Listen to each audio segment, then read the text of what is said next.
आज हम जानेंगे संक्रियाओं के आकलन के बारे में और वास्तविक जो उसका जो उत्तर आता है उसके बारे में हम जानेंगे। एक होता है आकलन कि हम एक अंदाज़ा लगाते हैं कि इतना हो सकता है, तो वो होता है आकलन। तो हम सबसे पहले योग फलों का आकलन देखेंगे। हम ये जानेंगे कि लगभग जो है क्या है। जैसा कि एक थैली में जो है 63 सिक्के और दूसरे थैली में जो है 39 सिक्के हैं। इन दोनों थैलियों के सिक्कों को एक साथ मिला दिया जाए तो कुल सिक्कों की संख्या का आकलन करना है। हमको आकलन करना है, हमको ये बताना नहीं है कि एग्जैक्ट उत्तर क्या है, एक जल्दी से हमको एक आकलन करके बताना है। तो इसके लिए जो है हम सबसे पहले जो है उसके निकटतम मान को जो है सबसे पहले हम ज्ञात करते हैं। जैसा कि यहाँ पर जो है 63 सिक्का, तो इसका निकटतम हम मान देखें तो दहाई की निकटतम जो है ये होता है 60 और 39 का जो है वो निकटन होगा 40। तो 60 और 40 को जल्दी से जोड़ जोड़ करके जो है हम बता देंगे कि अंदाजन एक 100 सिक्के के आसपास है। तो हमको केवल एक अंदाज़ा लगाना है, जबकि इसका वास्तविक योग देखें तो 63 और 39 को जोड़ने से क्या होता है कि यहाँ पर देखिए कि 9 और 3 को हम जोड़ते हैं तो उत्तर आता है 12, 12 का 2, एक हासिल आता है। हम यहाँ पर हम लिख देते हैं यहाँ ऊपर में, और फिर उसके बाद जोड़ते हैं कि 6 और 1 हो गया 7 और 3 10, तो ये हो गया लगभग 102।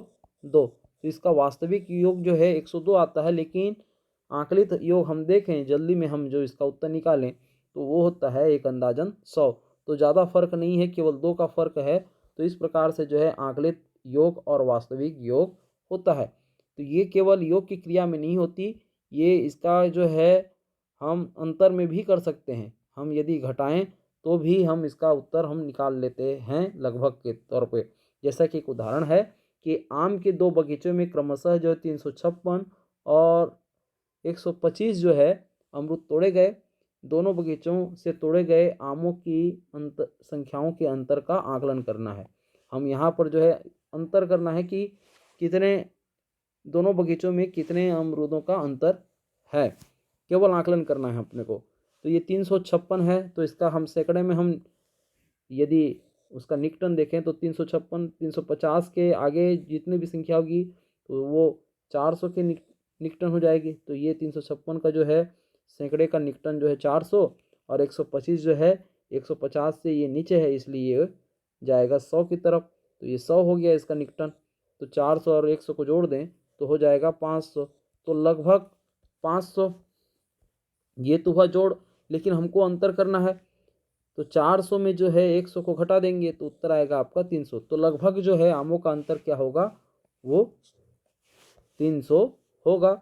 वास्तविक अंतर क्या है देखिए कि 356 में 125 को जो है घटा दिया गया तो उत्तर आया आपका 231। मतलब 6 में 5 गया तो 1, 5 में 2 गया तो 3, 3 में 1 गया तो 2। तो इस प्रकार से इसका वास्तविक अंतर जो है ये मिल गया।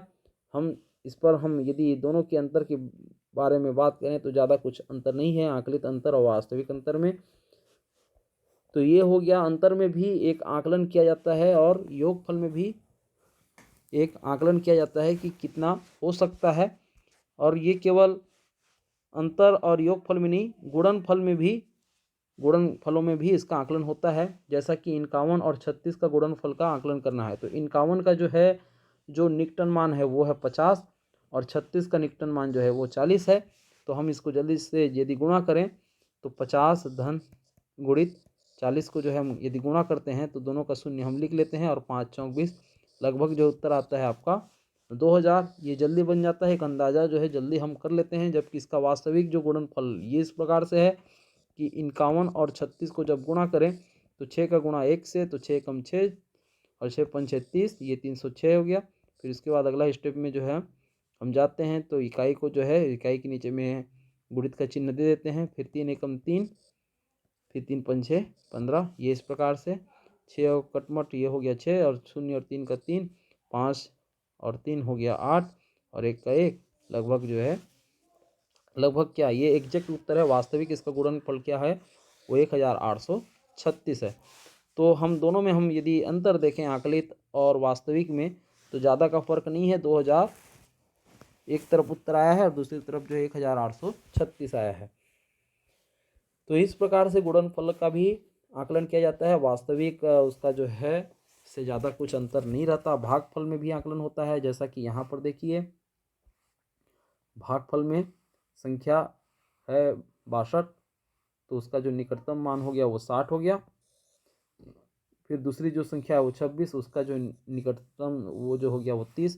तो लगभग जो है दोनों का हम यदि वो करके देखें, भाग करके, मतलब 60 को जो है 30 से भाग देके देखें तो 30 दूनी होता है 60। तो ये हो गया लगभग उत्तर इसका आ गया 2। अब इसको हम जब वास्तविक भागफल देते हैं, मतलब 26 को जो है हम 62 से जिस प्रकार से भाग दे रहे हैं, तो 26 दूनी होगा ये 52, 62 में 52 गया तो शेष फल आ गया 10, और ये 2 भागफल आया। तो यहाँ पर भी जो है उत्तर जो है भागफल बराबर है और शेषफल जो है आया हुआ है वास्तविक जब इसका हम भागफल देते हैं तो एक अंदाजन ये आकलित भागफल यहाँ पर किया गया और वास्तविक भागफल में जो है उत्तर अलग आया। हाँ, यहाँ पर जो है 10 शेषफल भी आया। तो इस प्रकार से जो कार्य होता है आकलित और वास्तविक का, जहाँ पर जो है निकटतम मान का जो है बहुत बड़ा रोल रहता है। जल्दी से हम एक अंदाजन उत्तर यदि निकालना रहता है तो हम मन से भी हम तुरंत जो है हम इसका उत्तर निकाल पाते हैं।